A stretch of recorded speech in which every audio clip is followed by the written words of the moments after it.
Dapat po, bago tayo maniwala sa mga impormasyon na ipinapakalat laban kay BP Sara, dapat alam natin na talagang gusto sirain ng Bangag Administration si BP Sara dahil ayaw nila na sumunod na ang maging leader itong si BP Sara, no? Bolilyaso agad ang isang kriminal na kidnapper na Madriaga sa kanyang mga kasinungalingan laban kay Vice President Inday Sara Duterte.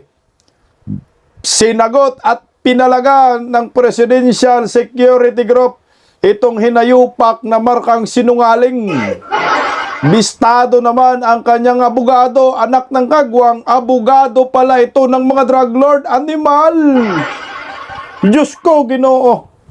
Ano na po ang ginagawa ng mga kritiko, ng mga oposisyon laban kay Vice President Inday Sara? Wala na, sumuko na kayo. Hindi na po talaga ninyo kayang pigilan pa ang pagkapangulo ni Vice President Inday Sara Duterte. Bilyon-bilyon ang pinakawalan ni Martin Romualdez, Bongbong Marcos, Lisa Baque, Sandro Marcos dito laban kay Vice President Inday Sara Duterte. Pero ito, bistadong-bistado na po ang kanilang mga drama na mismong si Atty. Harry Roque pala ang nagsampa dito sa hinayupak na ito ng kidnapping, na ito ay convicted na nga ho, nakapihit na sa pihitan, anak ng kagwang. Sino bang paniwalaan natin? Yung mga kriminal na convicted o yung mga walang kaso at matitino na nagsiservisyo sa bayan? Anak ng kamuti kayo, ha? Desperado talaga ang mga animal. Hindi na nila alam kung paano pabagsakin si Vice President Inday Sara Duterte. Grabe, lumantad ang kanilang mga kasinungalingan eh. Madali lang kasi ngayon mag-research eh. May social media na, may internet na. Agad nyo malalaman ang katotohanan ng mga hinayupak na mga kriminal na ito. Tingnan mo yung mga witness ng mga kriminal, nakakulay orange na mga damit. Pa-like po muna, pa-share, pa-subscribe, pakipindot po ang inyong notification bell. At suportahan nyo po ang Berada Aguila. Alas 2 hanggang alas 3, alas 4 ng hapon sa Berada Aguila YouTube channel. Magandang tanghali po sa ating lahat. Matindi po itong pakawala na black propaganda laban kay Vice President Inday Sara Duterte. Pero maraming technical, no? Technicality ang kanyang affidavit, maraming sablay, bulilyaso, puro gawa-gawa lang. Alam nyo po kasi pag scripted, talagang hindi pulido ang testimonya. May affidavit eh. Pero ang resulta, puro kasinungalingan. Ang masaklap dyan, potsa yung mga PSG pumalag. Pakinggan po muna natin itong balitang ito bago po natin i-rebat.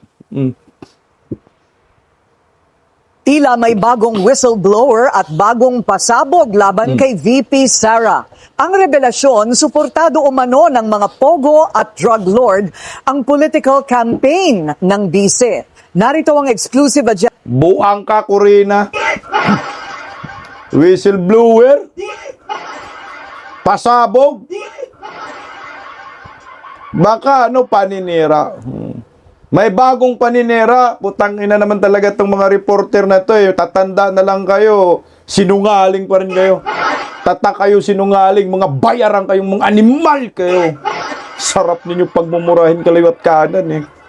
Bakit ba ninyo pinapalabas po itong mga kasinungalingan ng mga hinayupak na mga kalaban ng mga Duterte? Magkano ba, Corina Sanchez? Magkano ba bilyonaryo? At ang balitang daw natin, itong bilyonaryo, nabili na rin ni Tambaluslos. Anak ng kamote, oh. Tuloy, oh. Agenda report ni Dexter Ganibe ng Abante. Submitted na sa Taguig Regional Trial Court ang notarized na 5 pages sworn affidavit ni Ramil Lagunoy Madriaga na nagpakilalang dating intel officer ng dating Pangulong Rodrigo Duterte at ni nooy Davao City Mayor Sara Duterte. Sa affidavit, idinitalye kung kani-kanino napunta ang confidential fund ni VP Sara noong 2022 na isa sa naging ground ng isinampang impeachment case noong nakaraang taon. Puta intel! Kasama daw sa Intel. At sa confidential funds, alam niya. Tanga ng mga animal na to. Kaya ito, tuloy lang natin ng konti, oh. Intel criminal, wanted, kidnapper, convicted, Intel, kakasama ka sa Intel, buang talaga naman, oh. Meron siyang kwento dito sa affidavit niya na yung pera inabot sa kanya doon sa area ng sa Ultra Pasig sometime December 2022. Minsan nagatid din siya sa parking ng ombudsman. Tapos somewhere sa Laguna sa isang mayor. Pero hindi niya na-meet yung mayor, of course, no? Putang ina mo. Magdala ka daw ng pera doon sa putang ina mo, mayor na yan. Ginaya nyo si Saldico, ah. Putang ina tong mga hinayupak na to, no? Saan ba nakakuha ng kapal ng mukha nito? Itong abogado na, ni Madriaga, putang ina na yan, abogado po yan ng mga drug lord. No, ito, oh. Bistado, ito si Mike Navalio, sabi niya, Espinosa's lawyer, Raymond Palad, basically, binabawi niya or nire-recant niya whatever statement na sinabi niya kay Senator De Lima which implicated Senator sa illegal drug. Ito yung abogado ni Kerwin Espinosa, nakasabwat ni Laila De Lima, kasabwat ng mga durugista. Kaya si De Lima nakalaya dahil sa animal na ito. Sipin mo yan, abogado ni Kerwin Espinosa, ito rin ang abogado ngayon, tumatayo ni Madriaga. Putang ina, ano pong connection ninyo, mga hinayupak kayo, ito ay pakawala ho talaga ng mga sindikato na nasagasaan ng mga Duterte na takot na makabalik muli ang mga Duterte sa Malacanang ngayong 2028. Kaya ayan ang mga animal, talagang double time ang paninira. Tangina, nagbabanggit ka ng mayor, pero hindi daw na-meet. I-meet nyo para magkaalaman, anak ng kagwang, oh. Pangalanan nyo kung totoo yan. Sinong mayor yan? Hindi mo mabanggit kasi gawa-gawa lang ho, yung affidavit ho ninyo. Ginaya nyo si Saldico, Saldico detalyado. Kayo bungi-bungi. Halatang scripted. Tang ina nyo. Tapos sinatid niya rin sa isang comedy bar. Oy! Na kung saan pagmamayari or madalas nakatambay yung mga classmates sa College of Law ni BP Sara. So siya yung delivery person. Bagman na matatawag natin. Tanga! Pira, magdi-deliver ka sa comedy bar. Bagman? Kaya na saan ba kumuha ng kapal ng mukha tong anak ng kamuti na ito? Sus ko, sir. Buhay ka pa, sunog na ang kaluluwa mo, anak ka ng kamuti ka, sarap mumurahin ng kaliwat kanan eh. Bagman, pera sa kumidigar magdala. Tangina naman oh. Mga klase ni Inday Sara sa law school daw. Wala, ba't magdala doon ng pera? Kung kaya Saldico version, doon talaga sa bahay. Kasi pera. Pero ito sa comedy bar. Ang gago. Nakasaad sa notaryadong sinumpaang salaysay, 4 na duffel bag na bawat isa ay naglalaman ng 33 hanggang 35 million pesos. Bukod pa iyan sa anyay 1 bilyong pisong i-deliver niya noong Pebrero 2020 sa Katarungan Village, Muntinlupa City, na mismong ang dating Pangulong Duterte ang tumawag sa kanya para kumpirmahing natanggap na ito ng taong dapat makatanggap ng pera.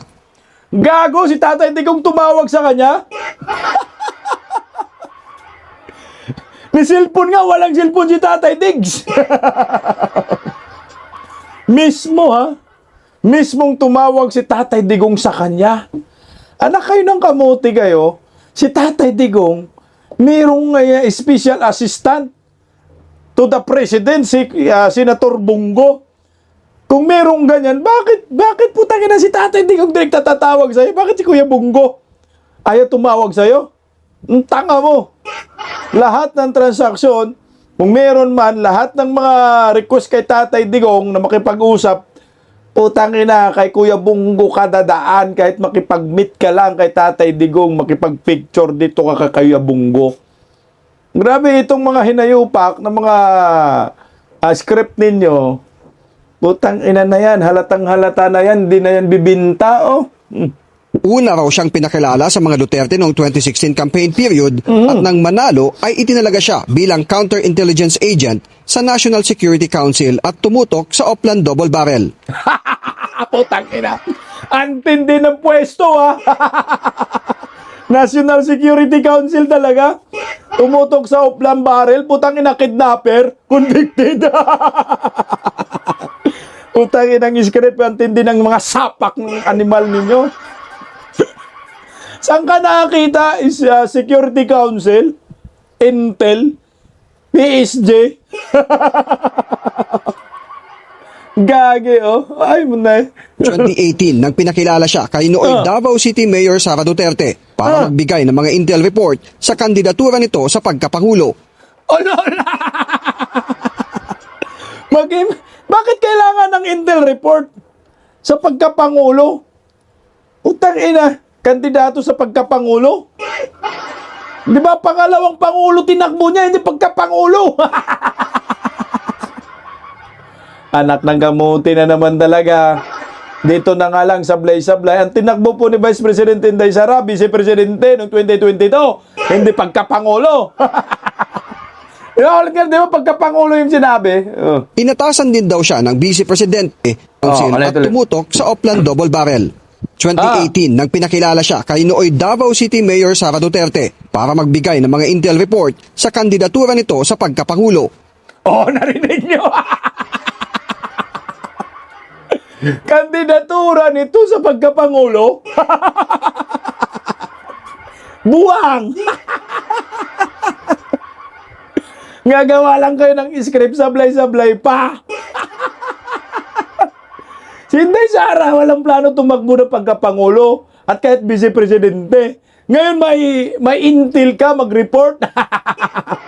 Buisit kan mga supporters ni Inday Sara kasi pinipilit siya tumakbo sa pagkapangulo eh.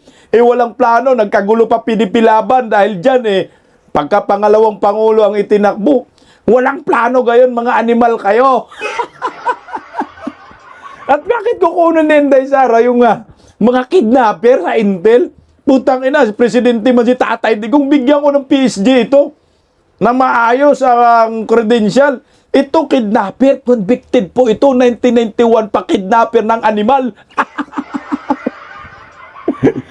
Tapos, napawalang sala nga noong 2003, nangidnap na naman. Mga inchik yung kinikidnap, ayan, kinasuhan. Convicted, tuloy oh. Inatasan din daw siya ng Vice Presidente para itatag ang Inday Sara Duterte is my president o isip Pilipinas. Oh, lol! Hindi nga namin kilala yan, yung sinasabi mo Inday Sara. Putang ina ako. Inday Sara Duterte supporters ako. Kami ang sumisigaw. Putang ina, hindi namin kilala yung grupo mo. Anak ka ng kamuti ka kung ikaw man lang yan ang gumawa. Gawa-gawa ka lang, tol. Paninira ka lang, dumikit ka lang sa mga Duterte. Tangina, kriminal ka, dinikit ka sa mga Duterte. Tangina, di ibaong ka sa hukay. Nga, oh. Gamit umano ang pondo mula sa Pogo at drug dealers. Katunayan na niya, Ha? Gamit daw ang pira, pugo, drug dealers.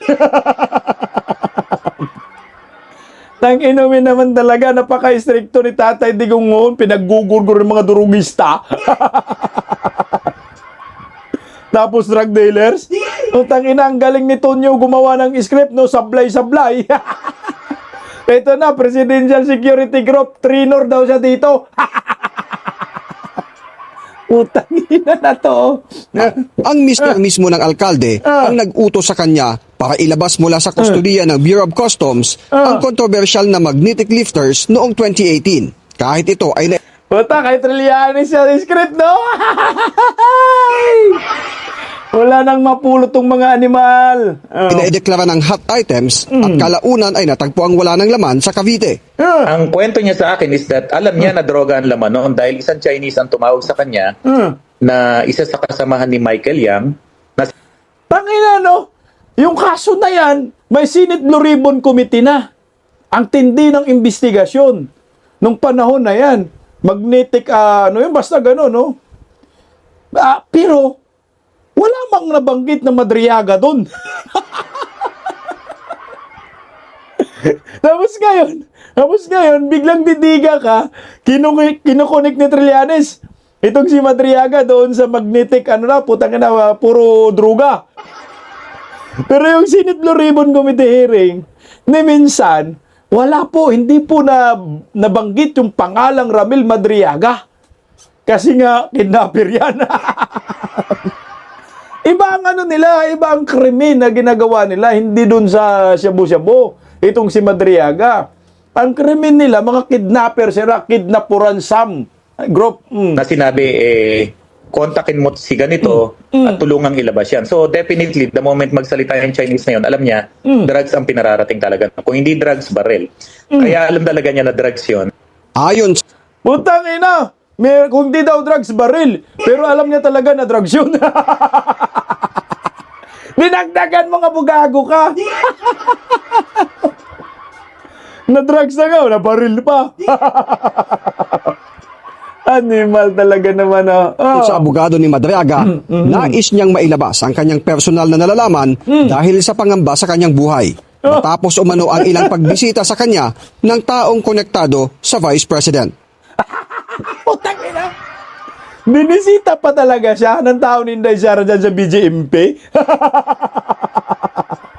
Sino ka?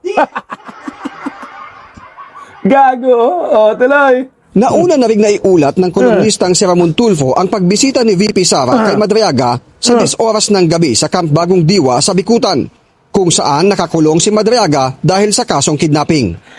Gago, pagbisita ni Inday Sara? Sinong nagbalita? Si Ramon Tulfo Marites? Tangina naman ninyo, bilyonaryo, kung ano-ano na naman pinanggagawa nyo sa buhay ninyo. Ilang bilyon ba yan? Naniwala kaya doon sa inayupak na walang hindi tuli? Boy black eye? Tangina naman talaga, oh. Hoy, buhay. Ngayon anya ay alam na ang dahilan ng pagdalaw ng VP. Nakikiusap daw siya na wag nang kumibo si Madriaga tungkol sa pakikipagsabuatan ng mga Duterte sa mga pogo at drug lords. Hoy! Ayon din kay Tulfo, tinulungan daw ni former Duterte spokesperson Harry Roque ang mga big-time pogo operator na magsampa ng kaso kay Madriaga. Aminado naman si Atty. Palad na may isang pagkakataon na kasama niya si mamamayang Liberal Party List Representative Laila de Lima na bumisita kay Madriaga sa loob ng piitan. Nito lang din So ngayon, alam na natin. Laila de Lima, Madriaga, putang ina nyo. Putang ina, Palad. Nasa palad mo. Palad ba pilidin nito? Sa aking kamao. Palad mo, kakamauin ko. December 8 ay sinabi ni De Lima na hindi pa sarado ang issues of accountability ng Vice President. Kaugnay ng napaulat na muling pagsasampa ng impeachment complaint kapag napaso na ang 1-year bar rule sa Pebrero.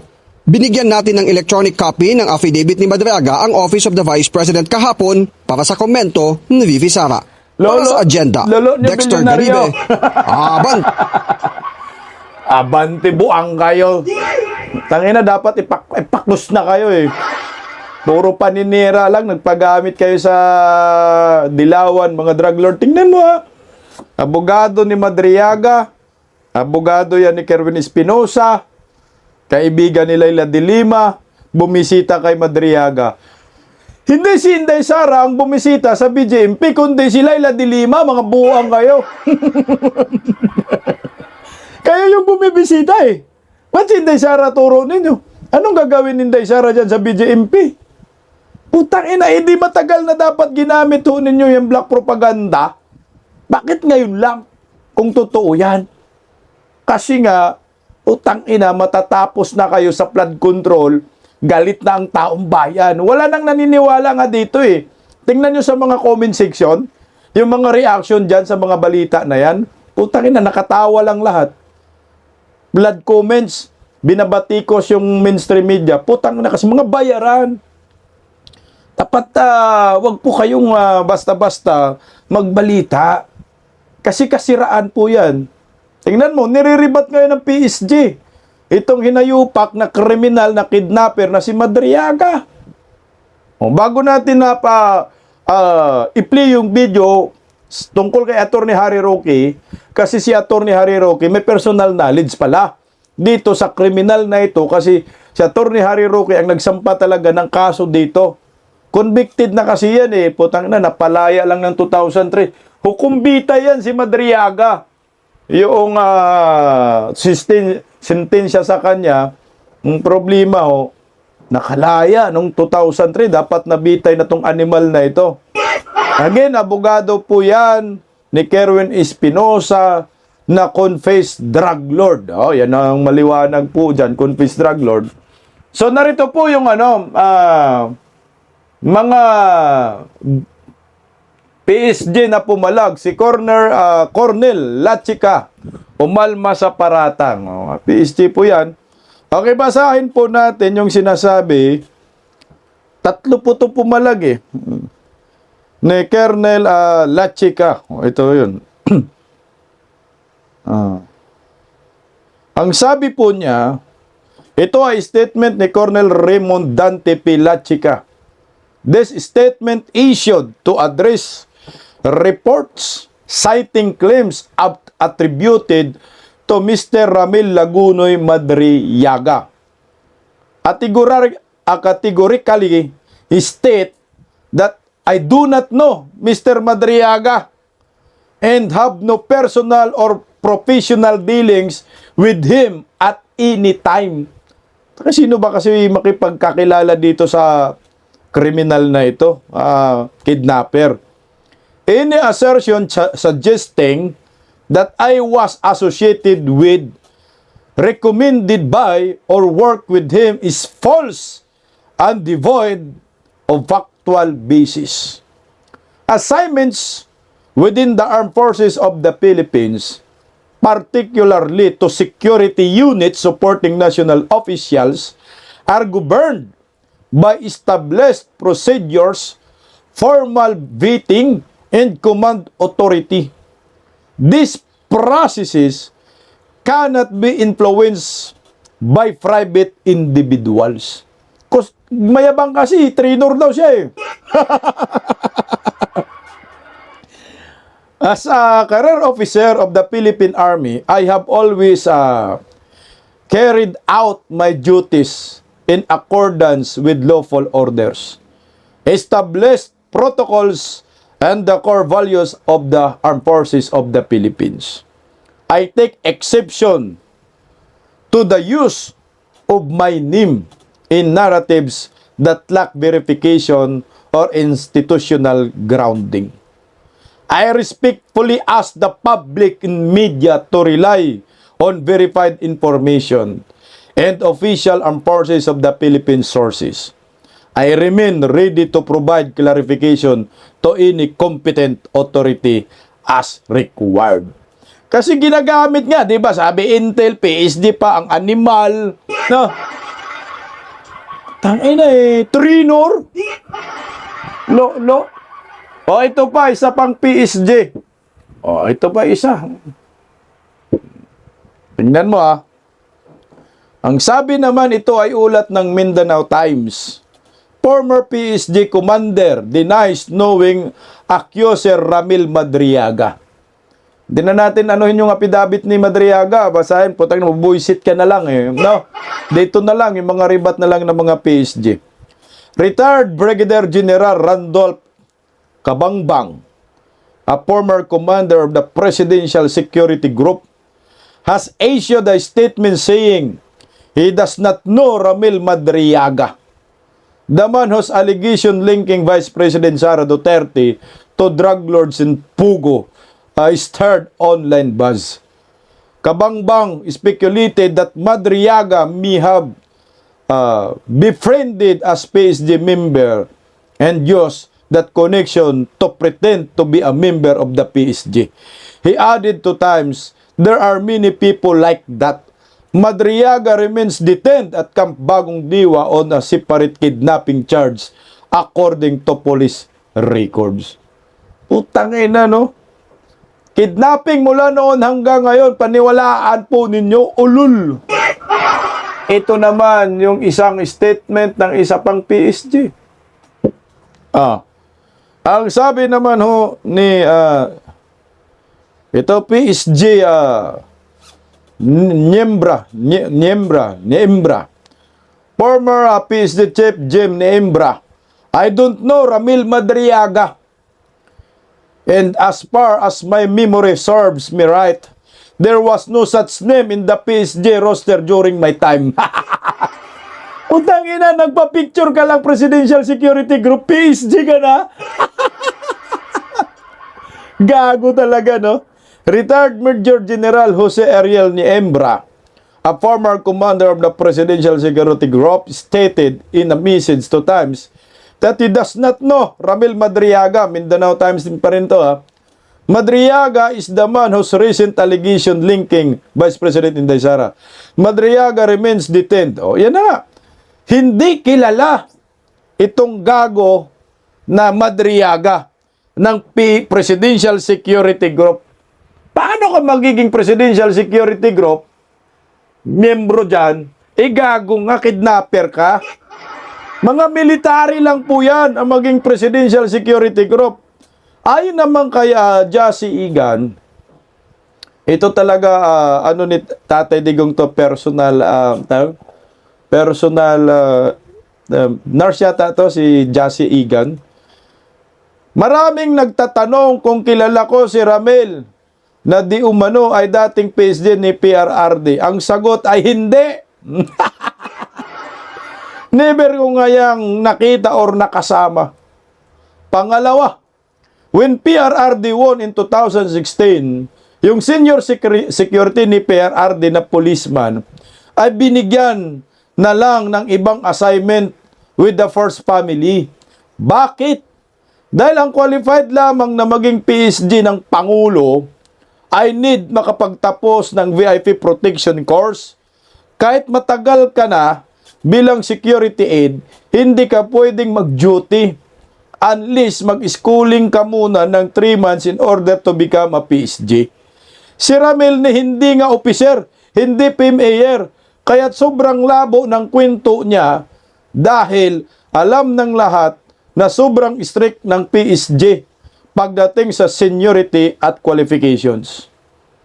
Bilang isang civilian employee na madalas makahalubilo ang uniform personnel from time to time, wala po kaming knowledge to idea kung sino si Ramil or kung ano siya. At salungat po ito sa sinasabi niya na sworn statement niya. Putangin na. Budol-budol, mana kay bangag. Bakit papaniwalaan tong animal na to? Ito, may rebat din si General Fillmore. Si General Fillmore, ito talaga. Ano talaga to? Militar. Basahin ko na lang. Mayroon po akong ipapakitang iyan isa sa mga affidavit ng gago na kidnapper na si Madriaga. Ang sabi diyan, yung may bilog lang, kasi nirebat po ito ng ni General Fillmore. Putang ina, no, mga general, yung karibat nila, putang ina, criminal convicted, gago. Convict man ito nung di ba, nung 1991 ang kidnapper. Kidnapping man, kaya nga nakakulong yan eh. Number 14 sa kanyang affidavit. Sabi naman Colonel Nolasco was one of my students. Putang ina, estudyante daw niya si Colonel Nolasco in the Presidential Security Corps. Putang ina mo. Kidnapper, estudyante si isang Colonel Nolasco. At that time, he was a commandant of the PSG Training School. It was Colonel Nolasco who topped the service of Colonel Raymond Dante Lachica to head the BPS PSG Vice President Security Group. Putang ina.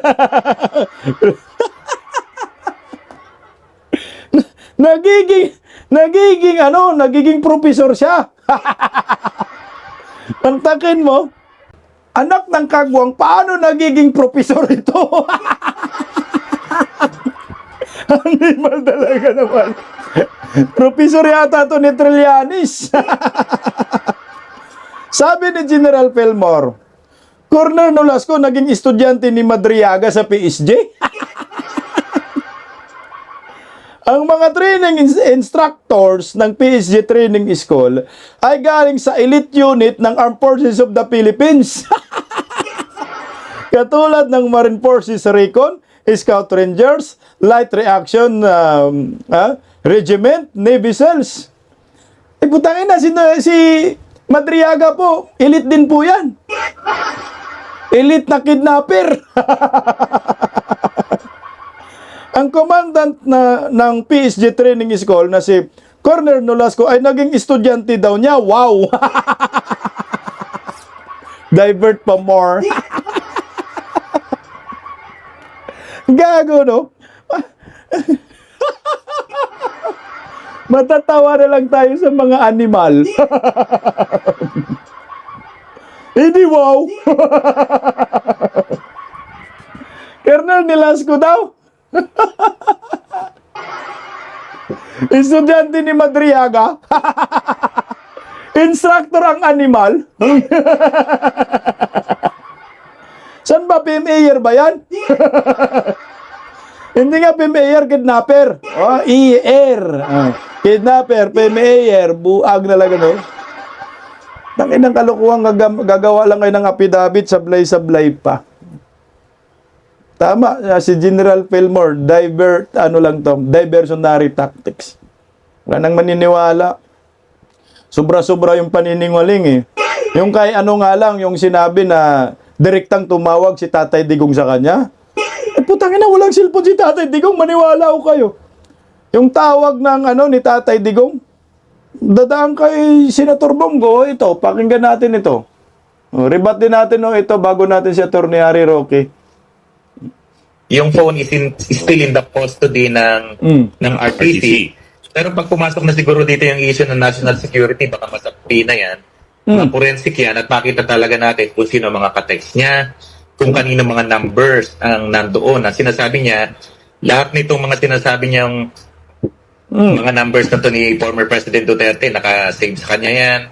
Number ng iba pang mga nag-uutos sa kanya, yung mga Numbers ni President Duterte daw. No, nakasib. Puntangin na, sinong paniwalaan natin? Yung convicted criminal, kidnapper? O itong mga taong kagaya ni Inday Sara? text messaging nila nandun daw lahat sa tatlong mobile phone niya. Atong balihon, ikaw ba nagapangusta pod ka ngayon? Dili po. Dili ka Ako siya nang umusta sa kuha. Dili ka manawag, ana. Dili. Wala man siya cellphone ata, no? Ang pagkasabot na ko, wala siya cellphone. 2016 to. Hindi nga daw ni Inday Sara makontak si Tatay Digong kasi walang cellphone. Tapos ngayon, pagdating dun sa Madriaga Animal na Kidnapping Group, meron daw, si Tatay Digong daw tumawag sa kanila. Putang ina. Ito galing kay Vice President Inday Sara. Sinong paniwalaan natin, yung anak o yung kriminal na kidnapper? Putang ina ninyo. Ay! Hirap na ang mga tanga. Sige nga, tanongin ko kayo. Sino yung paniwalaan ho ninyo? Yung PSG o yung convicted criminal at yung abogado ng mga drug lord? Okay, ninaw. Wala na, hirap na talaga sila. Paano pabagsakin si Inday Sara? Pero ito, pakinggan po natin itong si Atty. Harry Roque kasi si Atty. Harry Roque daw yung nagsampa ng kaso, yung bagong kaso, no, na I think 2018 ba yun, 2019, laban dito sa grupo ni Madriaga. Kriminal nga ito.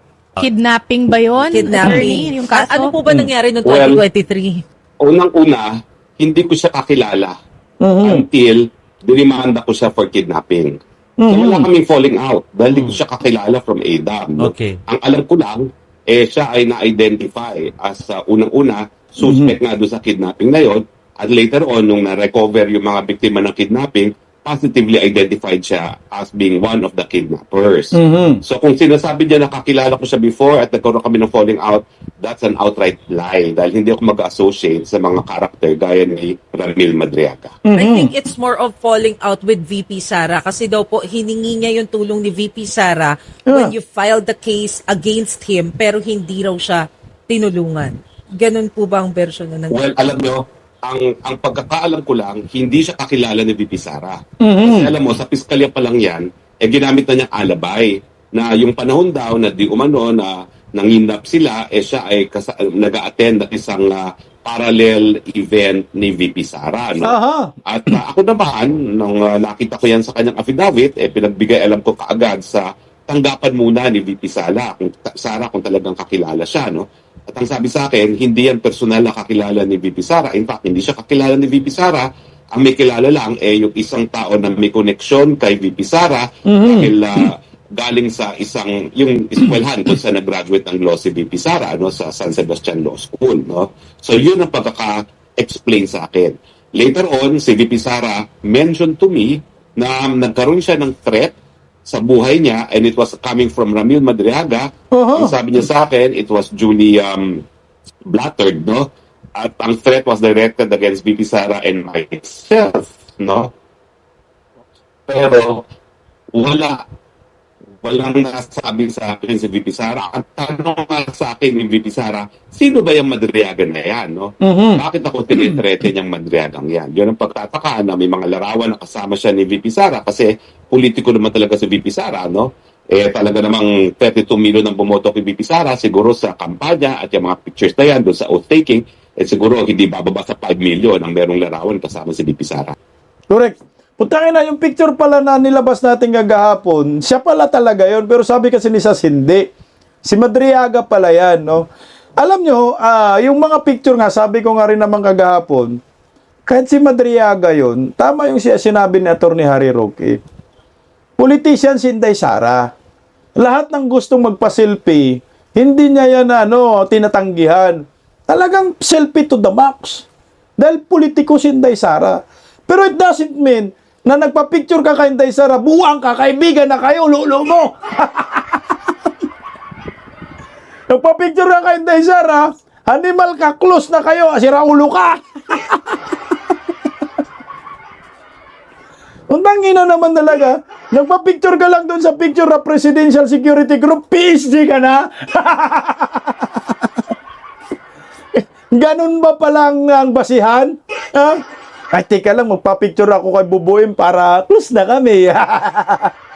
Ay, punta nga ako doon sa, sa law school. Magpa-picture ako doon para abogado na ako. So, hindi ka na mag-aaral ng abogasiya. Ang ganda naman ng trip na to, no? Mga addict trip lang, no? Hindi ka na mag-bar exam. Magpa-picture ka lang, abogado ka na. Lala mo! Magpa-picture ka lang sa, saan ba yung College of Doctor? Yan, Manila Docs. Pag-picture ka doon, sa UP, doktor ka na! Tama naman ng mga to. Ito, meron ding affidavit na sablay si Madriaga. Ito pa, puro nga kwento. Sabi ni dyan, ni Jason sa classmate daw sa San Sebastian College of Law School ni Ramil Madriaga, si VP Inday Sara noong 1991. Hoy, balew!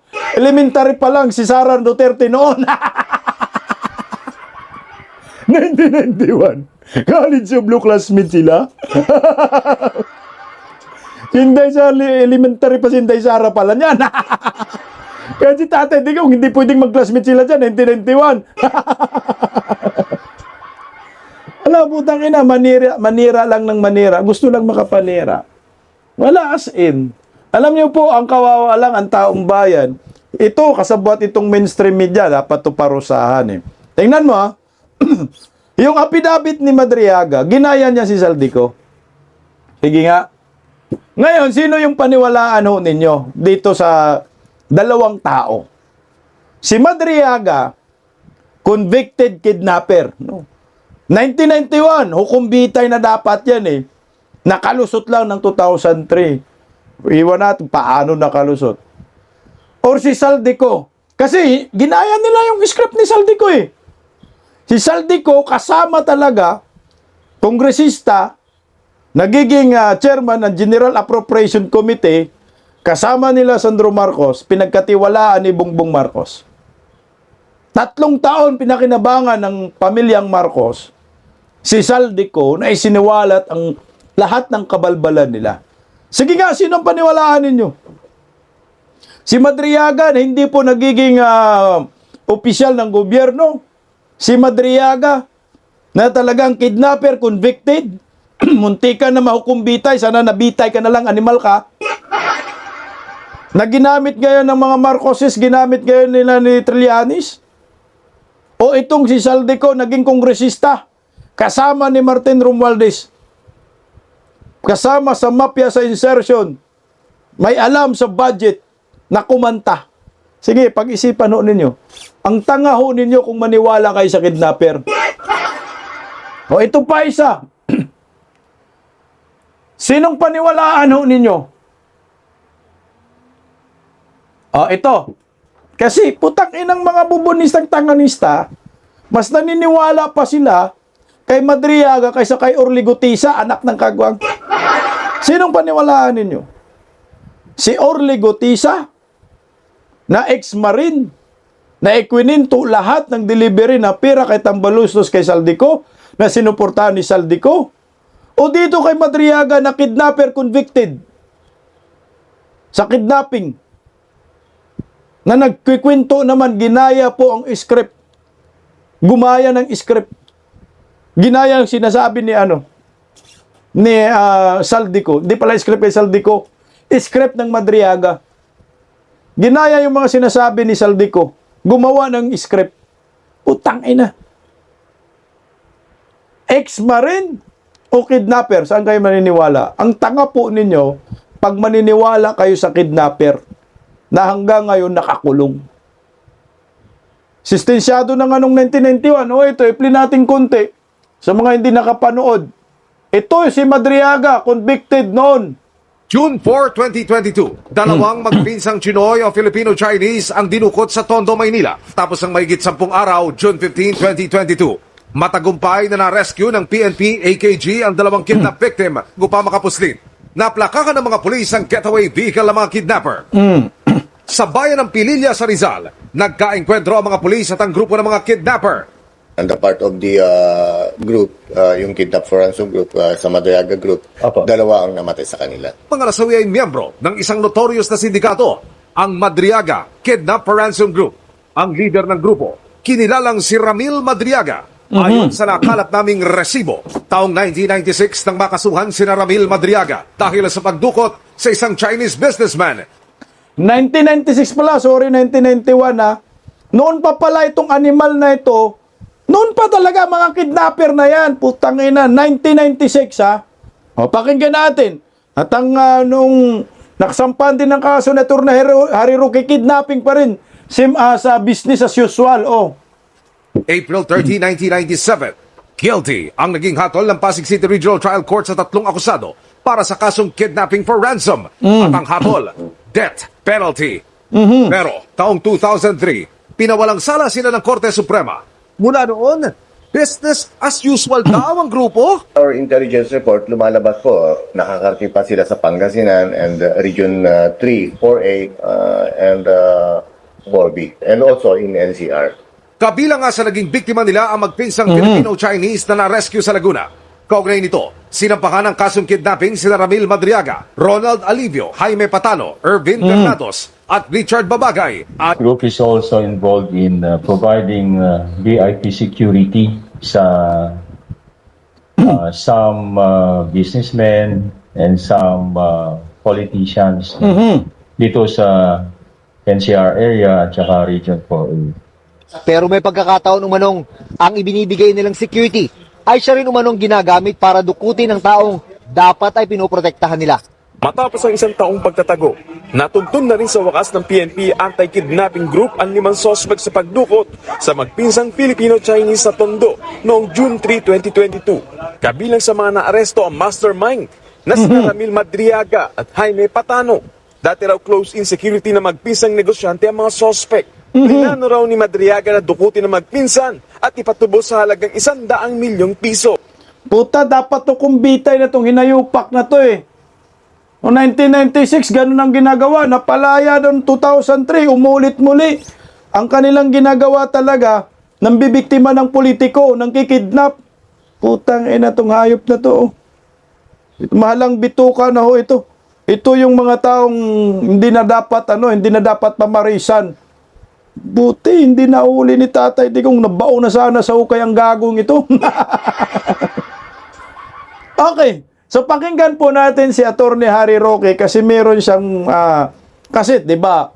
Yung mga kumakalat sa mainstream media ngayon, puro paninira kay Inday Sara lang eh. Pero ito si Attorney Harry Roque. Pakinggan po natin, may ribat sa diyan patungkol kay Madriaga. Anyway, ang pag-usapan po natin ngayon ay ang pinaka-latest na black propaganda laban kay VP Sara. Hindi umano ay siya tumanggap ng pera galing sa mga pogo at galing sa mga drug lords nung huling eleksyon. Well, unang-una po dapat po bago tayo maniwala sa mga impormasyon ay pinapakalat laban kay VP Sara, dapat alam natin na talagang gusto sirain ng Bangag administration si VP Sara dahil ayaw nila na sumunod na maging leader itong si VP Sara, no? So talagang gagawin po nilang lahat para sirain siya. Lahat binato sa kanya. Para ako din, binato ng lahat sa kanya. Pero patuloy pa rin ang pagtitiwala ng ating mga kababayan kay VP Sara. So hindi po ako nagugulat dito sa mga bagong paratang na siya daw ay tumanggap ng pera galing sa Pogo at galing sa mga drug lords. Pero ang akin lang po, kakilala ko po kung sino yung Madriaga na nagsasabi na siya ay dating aide ni VP Sara. Well, unang-una po, sigurado po ako, hindi yan naging aide. Yan po ay naging kasapi ng isang tinatawag na, ano tawag doon? Yung parang movement na sumuporta. Oo, sumuporta nga kay VP Sara. Pero ang pagkakaalam ko po, hindi siya personal na kakilala ni VP Sara. Dahil si VP Sara naman po, 32 million ang botong nakalap. Siguro naman po, 5 million, merong larawan na kasama siya, no? So kung meron mang larawan itong Ramil Madriaga na ito, ay hindi po ako nagtataka dahil 5 billion people naman siguro po ang meron talagang larawan kasama si VP Sara, lalo na nung eleksyon, no? Kaya talagang buhay politika po talaga yan. So, pero iba pong pagkakakilala ko sa kanya. Kilala ko po itong Madriagang ito dahil siya po isang akusado sa isang kaso na hanggang Setyembre ng taong ito ba o taong nakalipas, 2024, ako po ang personal naghahawak. Ngayon po, sino ko pa rin ang naghahawak ng kaso laban sa kanya bilang private prosecutors under the direct and control and supervision of the public prosecutors. Ano po ang kasong yan? Ang kaso po ay 2 counts of kidnapping for ransom. Now, syempre po, yan ay nakabinbin sa hukuman. Hindi po natin po pwedeng sabihin kung siya ay guilty or not guilty dahil hindi pa po napapatunayan. Alam ko naman po yan, sub judice rule, no? At bawal sa akin bilang isang partido sa kaso na yan na sabihin siya ay guilty na. Pero, dumaan po sa proseso naman itong kaso labang kay Ramil Madriaga at ang nangyari po dito ay humingi siya ng bail. Sang-ayon po sa ating saligang batas, ang bail naman po is a matter of right except when evidence of guilt is strong, no, sa mga heinous crimes. At matapos siya humingi ng bail, yan po ay hindi napagbigyan ng hukuman dahil sabi ng hukuman, the evidence of guilt is strong. Ano ba yung mga ebidensya laban sa kanya? Well, kasama na po dyan yung positibong identification ng mga biktima ng kidnapping ng mga Filipino-Chinese na kasama nga si Ramil Madriaga, kasama yung kanyang pinsan na nangidnap sa kanila at iba pang mga physical evidence gaya ng mga text messages, no? So hanggang doon lang po ang sasabihin natin doon sa kaso. Pero ang nais kong ilinaw sa inyo, itong impormasyon na siya daw ay aide, ex-aide ni VP Sara ay kasinungalingan po yan. Hindi po siya kakilala ni VP Sara, ang aking pagkakaalam. At pangalawa, kung hindi po ako nagkakamali, nagpa-blatter nga po si VP Sara ng grave threats laban dyan kay Ramil Madriaga kasi binantaan ang buhay ni VP Sara at binantaan din po ang buhay ko. Sa totoo lang po, nung hinawakan ko po itong kaso ng Madriaga, binalik po ng kapulisan yung security ko na napawi na. Tapos akong matalo nung eleksyon nung 2022, no? Binalik po nila kasi nga daw delikado talaga itong grupo ni Ramil Madriaga. Sa katunayan, matapos po silang mahuli, no, madakip at mahuli, nagkaroon po ng manhunt para sa kanila, renade din po yung kanyang parang, ano tawag dito, farm, no, dyan sa Rizal, kung saan napakadami pong baril na nakuha. Nakapagtataka nga po bakit napakadaming baril itong si Ramil Madriaga, bagamat ang naging negosyo po niya ay parang security agency, pero kung titignan niyo po, hindi ordinaryong security agency na naka-blue uniform, no? Para po talaga silang, wow, elite security group na hindi mo alam kung anong ginagawa. At sangkatutak nga pong mga firearms ang na-recover nung siya po ay renade sa kanyang farmhouse dyan sa Rizal. So unang-una, yung mga pinagsasabi po nitong Madriagang ito, nanggagaling po sa isang polluted source. Kasi nakakulong po siya ngayon. Dahil non-bailable po yung krimen niya na 2 counts of kidnapping for ransom at nagkaroon na ng desisyon ng hukuma na hindi siya entitled na magpiyansa dahil the evidence of guilt is strong. Hanggang doon na lang po tayo dahil bawal pagsalitain ang merito ng kaso. Pero sasabihin ko rin po na foul ang ginagamit ng mga pamamaraan nitong si Madriaga para ma-dismiss ang kanyang kaso. Okay, tama po ka dyan, Attorney Harry Roque, tuloy pa. Tapos kilala ninyo si Madriaga. Sa kanyang kaso. Sa katunayan po, una-una, nag-offer po yan. Ginamit ang isang common acquaintance namin ng, kundi po ako nagkakapali, para 5 milyon sa akin, yung mga panahon na yon, para ibenta ko yung kliyente ko at ipa-dismiss ang kaso. Hindi naman po ako ganun tao. In fact, lalo akong suhulan na ganyan, lalo ako nabubwisit. Kasi ako medyo mayabang ako eh. Yung aking mga ninuno naman, nagnegosyo at naghanap buhay ng matino. Tanga, ibinabray pa pala si Attorney Harry Roque ng hinayupak na kriminal na to. 1996 nahatulan man yan ng habang ng hukumbitay, convicted na yan. Putang ina, nabaliktad lang eh. At iniwan naman po ang sapat-sapat na biyaya sa amin para kami mabuhay ng komportable. So hindi po ako nabulag dun sa 5 million niya para ibenta yung aking kliyente. At kaya naman po kahit ang mangyari, hindi ko binibitawan yung kliyente ko, no? Dahil lalong nag-isip siya na mabibili niya ako para ibenta yung kliyente ko, lalo naman akong naninindigan na dapat ang biktima ng karumalduban na krimen magkaroon ng katarungan. Yan naman po ang dahilan kung bakit ang buong karera ko bilang isang abogado ay halos lahat ng kaso ko, ako po yung private prosecutor. Dahil ako rin po ay palaki ng isang public prosecutor. Gusto ko sana maging public prosecutor, kaya lang talagang hindi sapat ang sweldo niyan. Kaya ang buhay ko, buong buhay ko, private prosecutor. Except for one time na yung kliyente ko na dating Vice Governor at Provincial Administrator ng Masbate ay nadepensahan ko successfully sa Sandigan Bayan. Sa tinatawag na voucher scam. Once lang ako naging defense counsel sa buong buhay ko at 35 years of practice na po ako. Puro private prosecutor talaga ako. At saka international arbitration. So, bukod dun sa panunuhol sa akin, ano pang ginawa ni Madriaga? Abay, ang ginawa po niya at dokumentado ko po yun ay nag-file siya ng separate kaso dun sa isang lupa sa Bataan na binili ng isang kumpanya na meron din akong interes at inakusa kami na kami daw po ay mga land grabbers. Na-dismiss na po yung kasong yan ng DARAP, no? Pero meron din silang kaso sa ombudsman na hindi pa pinapansin ng ombudsman kasi ang ombudsman, gagalaw lang naman sila sa mga kaso na mayroong prima facie case, no? Ang kaso kasi na sinampa nung di umano, dinan-grab namin ay sinasabi na pineke ang pirma.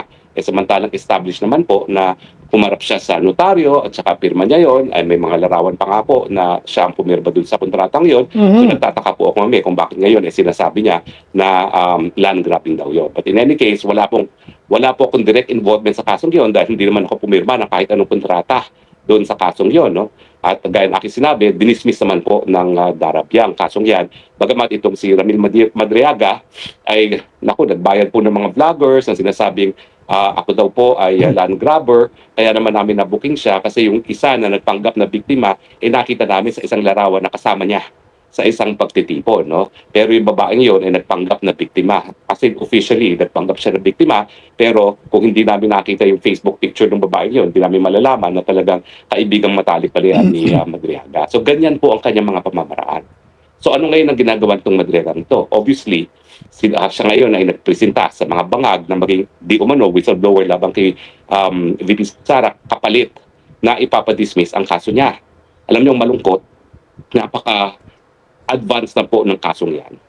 Kung hindi po ako nagkakamali, hindi naman bababa sa 12 ang naging testigo namin dito sa kasong ito at isang testigo na lang po ay magre-rest ng prosecution. Kasi magaling po yung judge dyan Doon sa petition for bail, sa loob ng 10 araw ata, napakabilis yung panahon na yun, talagang sa pinapresenta ang pinakamalalakas ng mga ebidensya namin. At kung hindi ako nagkakamali, hindi naman bababa sa 8 testigo ang napresenta ko sa loob ng 10 araw lamang. No? Sana nga po lahat ng judges sa Pilipinas, gaya ng judge namin, no? At matapos yung mahigit kumulang 8 testigo, nagdesisyon nga na malakas yung ebidensya at hindi po pwedeng mag-bail. No? So, in any case, ang sinabi niya siguro dito sa mga bangag administration, sige, idadawit ko si BP Sara, kapalitan ipadismiss niyo ang kaso ko. Paano nila mapapadismiss? Nako, yung private complainant po, mga Filipino-Chinese, kung ano-ano pong nangyayari, na-raid ang kanilang negosyo, na sa tingin ko naman, yan ay isang pamamaraan para ma-pressure siya na pumayag na ma-dismiss ang kaso laban dito kay Madriaga. Sa akin, bakit naman po ganito? Mantakin niyo po, heinous crime ang nangyari. 2, hindi isang Filipino-Chinese sa mga kabataan ng kidnap. At talagang mahigit 10 araw pa po ang nadetina yung mga bata at nagbayad po ng ransom yung mga magulang. No?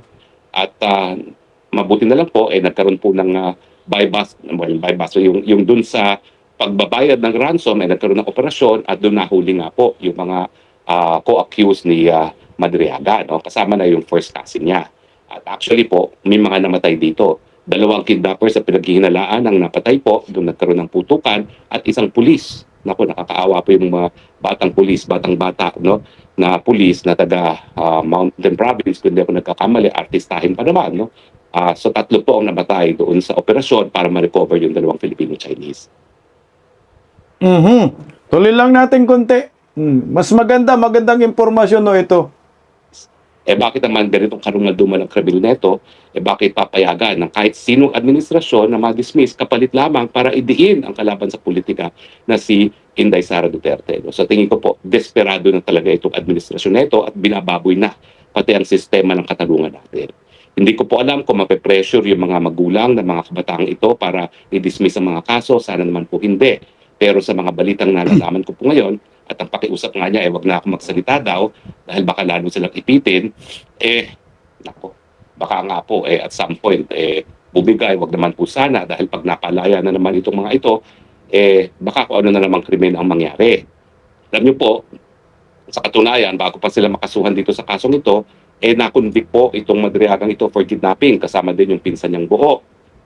Kaya lang po, dahil yung mga panahon na yon, merong automatic death penalty, ang parusang napataw po ay death. At during the automatic review, kasi lahat po ng death penalty subjected to automatic review, na-reverse po ang desisyon. Siguro po, naisip na hukuma na kahit sino hindi dapat mapatawan ng parusang kamatayan. No? Kaya sila ay naabsulto. Pero natulong na po yan, na-convict na po yan, kaya nga lang po, na-reverse on automatic appeal dahil death yung naging parusa. At si Chavit Singson po ay nag-file din ng kaso ng extortion dito dahil hinihingan siya ng 50 million di umano para wag ibulgar ang impormasyon na nalalaman niya di umano laban kay Chavit Singson. No? Pero hindi po siya inurungan ni Chavit Singson at sinampahan din ng extortion case. No? Hindi ko lang po alam kung ano nangyari dyan sa kasong yan. So yan po ang karakter na ngayon ay nagpipresenta na aide BP Sara na di umano ay tumanggap ng pera para kay BP Sara. Take note po, no, sa kanyang sinumpaang salaysay, wala naman po siyang sinabi na diretso niyang binigay ang kahit anong pera kay BP Sara.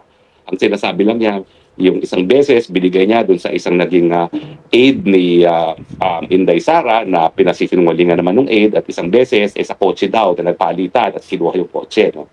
Pero alam niyo po, ang impormasyon para mapaniwalaan, dapat kapani-kapaniwala at dapat nanggagaling sa tao na kapani-paniwala. Kung ikaw naman ay nakakulong ngayon, para sa 2 counts of kidnapping for ransom. Minsan, ikaw ay na-convict na for kidnapping with ransom din at kinasuhan pa ni Chavit Singson ng extortion, bakit naman niyang paniniwalaan? Isa pang bagay po paano siya nakagawa ng isang sinumpaang salaysay sa loob ng kulungan? Alam nyo, pangalawang beses na niya ginawa yan. Kasi doon sa kabahagi ng depensa niya, siya ay gumawa ng sinumpaang salaysay na sinumpaan ng isang piskal habang siya ay nasa loob na ng kulungan. Alam niyo, kung hindi lang ako talaga hindi mahilig mga personal, no? At ako naman talaga ay nakatutok lamang para sa pagbibigay ng katarungan sa mga biktima ng krimen, dapat pinuruhan ko rin yung piskal. Kasi yung piskal na yon, hindi naman siya assigned doon sa lugar kung nasaan yung kulungan, siya ay piskal lang. Abay pumasok ng kulungan at para bigyan ng panunumpa itong si Madriaga. Utangin na, malinaw dyan. Pumasok sila de Lima at nanumpa kasamang piskal, kasamang abogado. Mga may kinalaman pa rin po pagdating sa pulbos ang gumawa ho ng kabalbalan at kasinungalingan dito ni Madriaga. Talagang tama dito si Atty. Harry Roque. Kapalit nito kalayaan sa kidnapper na ito. Gobyernong Marcos may pakana nito. Bahala na lang ang taong bayan maghusga sa mga paninira kay Inday Sara dito. Pagising sa umaga, tanghali at gabi, nakikita ko ang post niya, ang hapdi. Paano nga ba to? Di ako makatanggi. Watch ko na lang at isipin ng mabuti. Bisdak Pilipinas. Bisdak, tinig ng katotohanan. Sa bawat vlog may laban sa kasinungalingan. Mulat ang mata, gising ang masa. Bisdak Pilipinas, para sa bayan, gumigising sa diwa. Sa likod ng kamera, tapang ang dala, walang sinasanto kung mali ang gawa. Hinay-hinay, pero palaban. Boses ng tao sa digital na labanan. Bisdak, tinig ng katotohanan. Sa bawat vlog may laban sa kasinungalingan. Mulat ang mata, gising ang masa. Bisdak Pilipinas, para sa bayan, gumigising sa diwa.